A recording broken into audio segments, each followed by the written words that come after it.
I'm reading The Prince and the Pauper, which was written by Mark Twain. I read 4 chapters. Now I read chapter 5, and Tom's as a Patrician. Now and then, Tom Canty became Prince. Actually not. And Edward became Tom, and Tom became Edward. They switched each other. So here you go. I have the ebook from egoforyou.com. Tom's as a Patrician. Tom Canty left on the Prince's cabinet.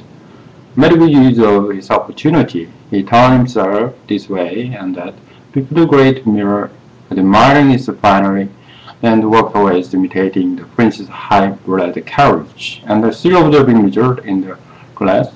Next he drew a beautiful sword and bowed, kissing the blade, and leaning across his breast, and as he had seen a noble knight, and by way of salute to the lieutenants of the towers 5 or 6 weeks before, when delivering the great lord of Norfolk and Surrey into his hands for captivity.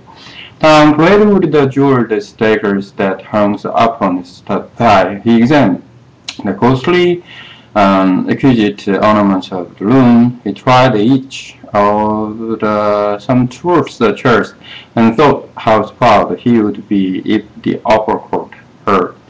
Could only to peep in and see him in his grandeur. He wondered if they would believe the marvelous tale he should tell when he got home, or if they would shake their heads and say his overtaxed imagination had at last upset his reason.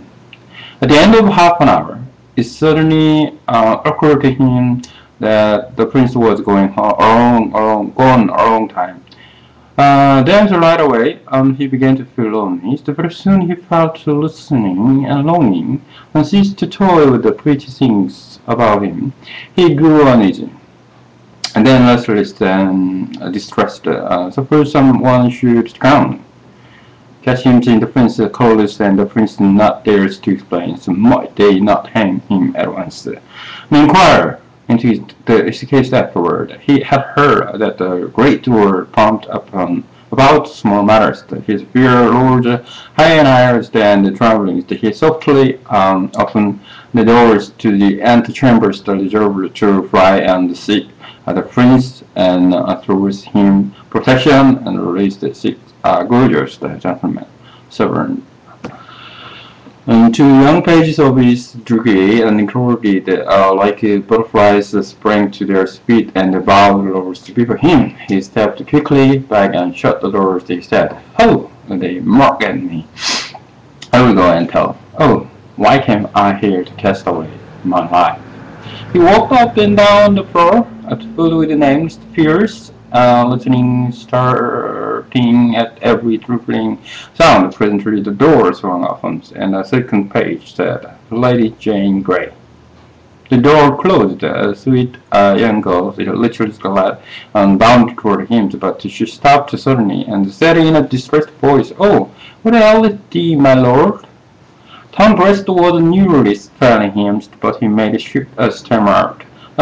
"Be merciful, though in sooth I am no lord, but only poor Tom Canty, of a court in the city.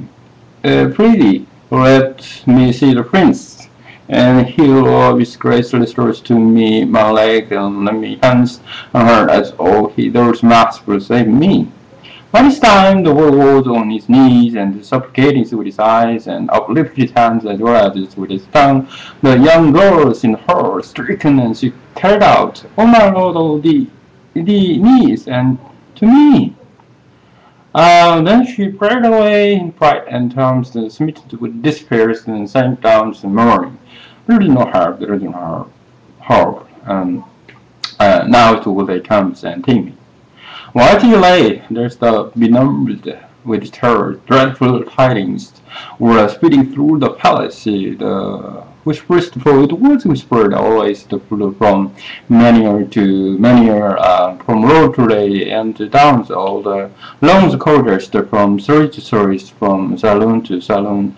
The prince hath gone mad. The prince had gone mad, and soon every saloon, every marvelous house that had its groups of ritualing lords and ladies, and other groups of dazzling celestials for the terrapin, mysteries together in whispers, and every face, and in its dismays, the presently splendid officials came, marking by these groups, making some proclamations in the name of the king. Then list to this forest and foolish matters often to feign of dust, nor discuss the same, nor carry it abroad in the name of the king. The whispering ceased as suddenly as if the whisperers then had been stricken down. Soon there was a general buzz around the corridors. The prince, see the prince comes. 4 times came slowly toward him, past the low bowing groups, trying to bow in turns and meekly getting upon strange surroundings, the weirdest, wild and pathetic eyes and grey noses worked up on each side of him, making him lean upon them and so steady his steps, and behind him followed the crowd of Patricians and some servants. Presently Tom found himself in an upper apartment of the palace, and heard the doors closed behind him. Around him stood those who had come with him. Before him, at a little distance, reclined a very large and very fat man, with a wide, puffy face and a stern expression. His large head was very grey, and his whiskers, which he wore only around his face, like frames, were grey also. His clothing was of rich stuff and old and slightly splayed in places. One of his swollen legs had a pillow. Hi, yes. And after class. After class. 공부하고 난 다음에.